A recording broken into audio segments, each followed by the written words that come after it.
Good morning, everybody.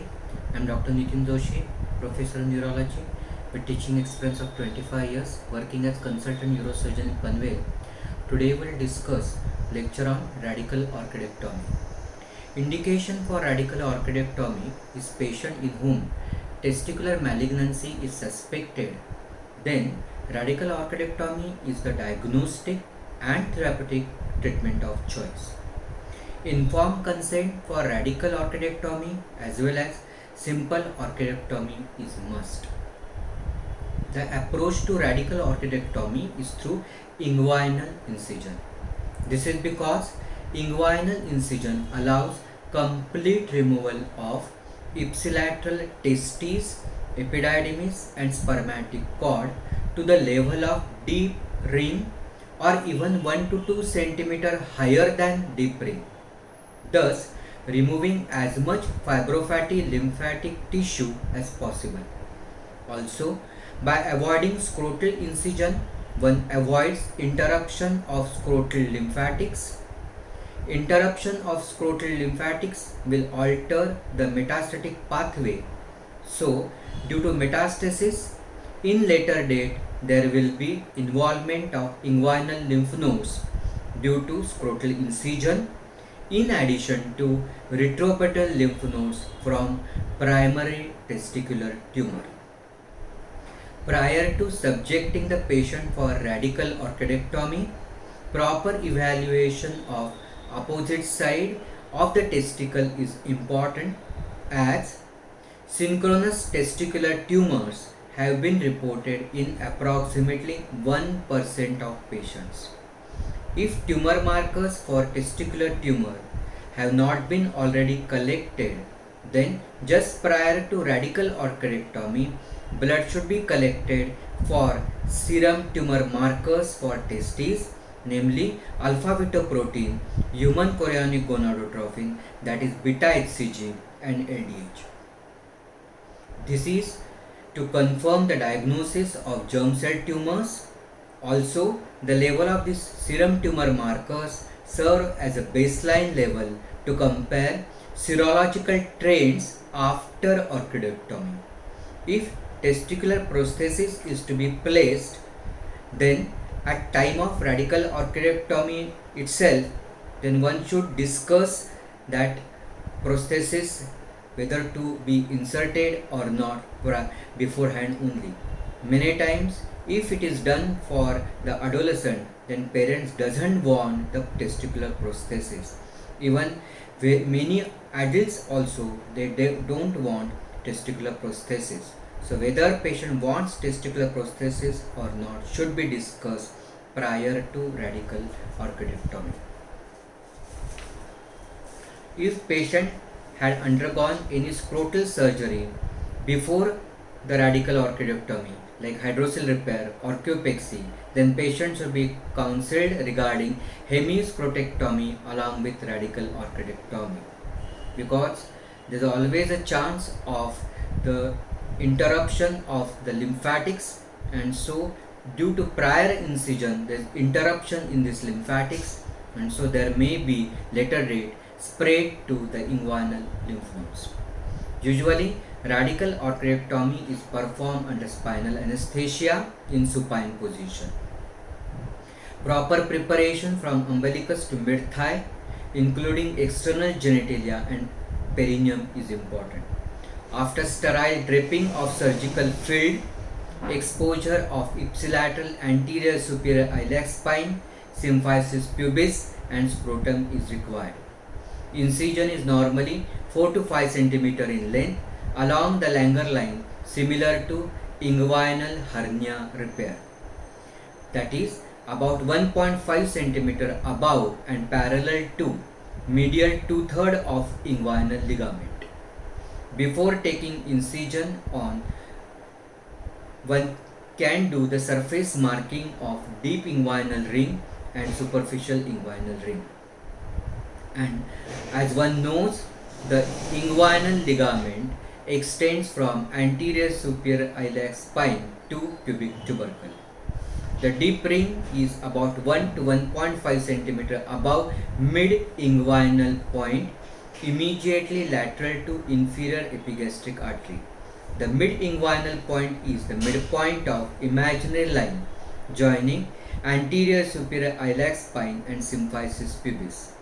In radical orchidectomy, identification of deep ring is important as spermatic cord is ligated and cut 1 cm above the deep ring so as to remove as much as fibrofatty lymphatic tissue as possible. Clinically, deep ring is situated 1 cm above femoral pulse, that is 1 cm above the point where external iliac artery becomes femoral artery after passing below inguinal ligament. In males, deep ring transmits spermatic cord and processes vaginalis if patent. This deep ring is oval shaped in defect in fascia transversalis. It is oval shaped or U shaped as it is incomplete above. At the margins, the fascia transversalis is condensed. Superficial ring is V-shaped gap or defect or opening in external oblique aponeurosis. It is 1 cm above and lateral to the pubic crest, that is immediately superolateral to pubic tubercle.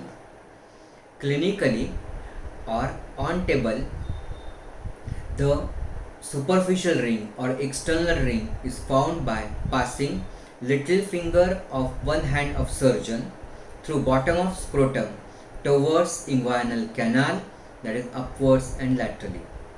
With 20 number blade, about 4 to 5 cm long incision is taken after marking and identifying the deep ring and superficial ring. If the testicular mass is too large to be delivered through standard incision of 4 to 5 cm, then the inguinal incision can be extended along the neck of scrotum in hockey stick fashion. Thus, the size of incision is dictated by size of tumor mass. It should be long enough to deliver testes and spermatic cord without difficulty. However, always avoid extension of incision over symphysis pubis. After skin incision, fatty and membranous layer of superficial fascia, that is fascia of camphor and fascia of scarpa, are cut along the line of incision with cautery. In between fatty and membranous layer of superficial fascia are present 2 to 3 venous tributaries, namely superficial epigastric vein in center, superficial external pudendal medially, and superficial circumflex iliac vein laterally. These tributaries are identified, isolated, ligated and cut. After cutting superficial fascia, external oblique aponeurosis is exposed. Superficial ring is identified in external oblique aponeurosis. Nick is made in external oblique aponeurosis and then split along the direction of fibers to cut upon external ring after identifying and protecting ilioinguinal nerve. Ilioinguinal nerve runs parallel to spermatic cord. 2 artery forceps are applied to upper and lower flaps of external oblique. Upper flap is related to iliohypogastric nerve, while lower flap is related to ilioinguinal nerve. Due to opening of external oblique and external ring, inguinal canal is opened. At the level of pubic tubercle, spermatic cord is identified. During mobilization of testes, that is manipulation of tumor bearing organ, there is always a chance of spread of tumor cells along the lymphatics or veins. To avoid this tumor embolization due to manipulation, a non-crushing occlusion clamp like rubber shot straight artery forceps is applied to the spermatic cord at the level of internal ring. So early control of spermatic cord is most important and is the standard part of procedure. Once spermatic cord is controlled proximally, spermatic cord is mobilized and freed along its entire course in the inguinal canal going up to neck of the scrotum along its anterior surface. Now, testis is mobilized from scrotum into inguinal canal by blunt dissection. When operating surgeon, after stretching the neck of the scrotum and exerting gentle traction in the cephalate direction over spermatic cord so as to deliver testis from the scrotum, and simultaneously assistant surgeon gives counter pressure externally on ipsilateral hemiscrotum, that is pushing the testis towards the inguinal canal, thus almost inverting the scrotum into inguinal canal.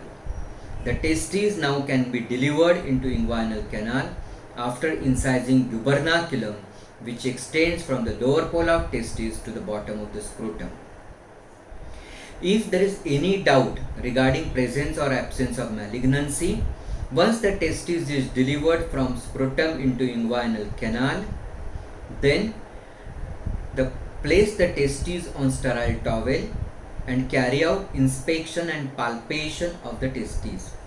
On gross inspection, there may be presence of dilated veins on the surface of testes, and you can palpate the testes for any hard palpable nodule or any localized hardness.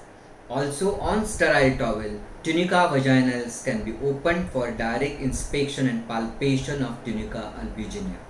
Also, one can take wedge biopsy of suspicious lesion and send it for frozen section. This can be easily done without spread of malignancy, since testis is draped out of the field of surgery. Surgeon then changes gloves, instruments and towel after biopsy and SOS removal of testes to prevent tumor cell implantation. Though the frozen section is described in literature, however, studies have shown that even after a frank tumor lesion, when pathologists have to take the deeper sections from the frank tumor from the whole specimen to get actually a proper tumor on histopathology. So all the patients should be warned that surgeon will go ahead with the removal of testes if there is any doubt on the finding on frozen section report given by pathologist. This is because to replace a malignant testis again back into the scrotum is a disaster. If there is no doubt regarding the presence or absence of malignancy, then the cord is ligated and cut at least 1 centimeter above deep inguinal ring. This is because if patient requires retroperitoneal lymph node dissection later date, then the cord can be found in the abdomen in retroperitoneum region itself. Also, in order that the spermatic cord can be found easily without difficulty in retroperitoneum, the cord has to be ligated by large, thick, permanent suture material like 2,0-ethylone, and also the suture material has to be kept long, at least 1 to 2 centimeter long, so as to identify at the time of retroperitoneal lymph node dissection easily. Also, in case of RPLND, though the cord is removed to remove the lymphatics of the testes as well as testicular blood supply, that is arterial supply and venous drainage, there is no need to remove vas and artery to vas. And hence vas and artery to vas is not the part of RPLND specimen. And so the cord is separated into two parts by blunt dissection by the blunt artery forceps so as to separate vas and artery to vas from rest of the cord structures.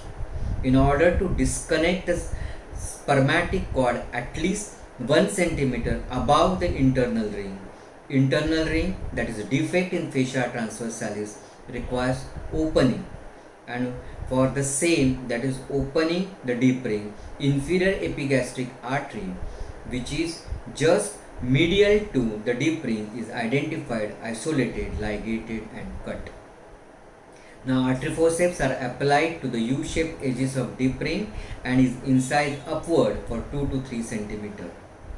The spermatic cord which has been separated into two parts by blunt dissection by blunt artery forceps, where one part is consisting of vas and artery to vas, and rest of the cord structures is fibrofatty lymphatic tissue, testicular artery, cremastic fibers, pampiniform plexus are ligated. Both these parts, that is, which has been separated, are doubly ligated on body side by thick, large, permanent suture like 2,0-ethylon, while singly on specimen side. Once both the parts of the spermatic cord are doubly ligated, they are cut. After disconnecting the cord, it is watched for any bleeding. After confirming proper hemostasis, deep ring is obliterated by 2,0-Vicryl. In case spermatic cord is disconnected without the opening of the deep ring, and if the proximal ligature slips, then two things will happen. One, the cord will retract immediately into inaccessible retroperitoneum, and due to slipping of ligature, it will result into bleeding, which will be also in inaccessible retroperitoneum. So immediately open external oblique and internal oblique layers in line of incision so as to identify the slipped free end of the cord, grasp it and ligate to control bleeding. After removal of specimen, in order to prevent wound infection, inguinal canal and scrotum should be irrigated with saline with betadine. For aesthetic and psychological purpose, testicular prosthesis can be placed in the same sitting. In order to prevent subcutaneous seroma formation, suction train is inserted through inguinal incision and wound is closed in two layers after replacing ilioinguinal nerve in floor. Since the scrotum is empty, compression dressing is given along with scrotal elevation so as to prevent scrotal edema. Complications of radical orchidectomy are hemorrhage, which can be a major complication and can result from not separately controlling vas and vessels or inadequately ligating the cord. An expanding hematoma or evidence of retroperitoneal bleeding requires immediate reopening and extending the inguinal incision to reach the retracted blood vessels. Scrotal swelling, scrotal hematoma formation and infection are other documented complications of radical orchidectomy. These complications are usually minor and can be well controlled with scrotal support and scrotal elevation. However, these complications can be extensive if patient has undergone repeated scrotal surgeries in past. If large hematoma forms within scrotum, then may it become necessary to drain it formally. Similarly, if infection does not respond to antibiotics and it results into development of scrotal abscess, then the formed scrotal abscess require formal drainage. And even if there is interruption of the lymphatics. If patient has undergone scrotal surgery in past, then due to incision there will be interruption in normal lymphatic drainage from the scrotum. Hence, requires hemiscrotectomy along with radical orchidectomy. When hemiscrotectomy is planned, special consent has to be taken, and initially itself the two side contains, that is the scrotum which is divided into two compartments, then the contents of two compartments of the scrotum has to be separated with the help of marking sutures or traction sutures with linen. On the side of pathology, scrotal incision is demarcated with marking sutures on anterior as well as posterior aspect. This is because scrotum is a lax bag or sac or pouch, so while incising, due to extensive stretching, tissue of even opposite scrotal compartment may get excessively cut and then the closure may become difficult. Also, proper defining of the scrotal incision on the pathology side is essential so as to preserve the base of the penis. After defining incision with traction sutures, Incision is marked with cutting cautery, and then scrotal layers, namely dartos, external spermatic fascia, cremasteric fascia, internal spermatic fascia are cut slowly, layer by layer. After excision of half of the scrotum, healthy hemiascrotum is constructed along with median raphe in layers. The inner layer of the scrotum is constructed with 2-0 vicryl continuous and outer with 2-0 ethylon. Before closure of healthy hemiscrotum through the defendant side, separate suction drain is inserted. After the closure, scrotal support, compression dressing and scrotal elevation is given so as to prevent scrotal edema. Thank you very much.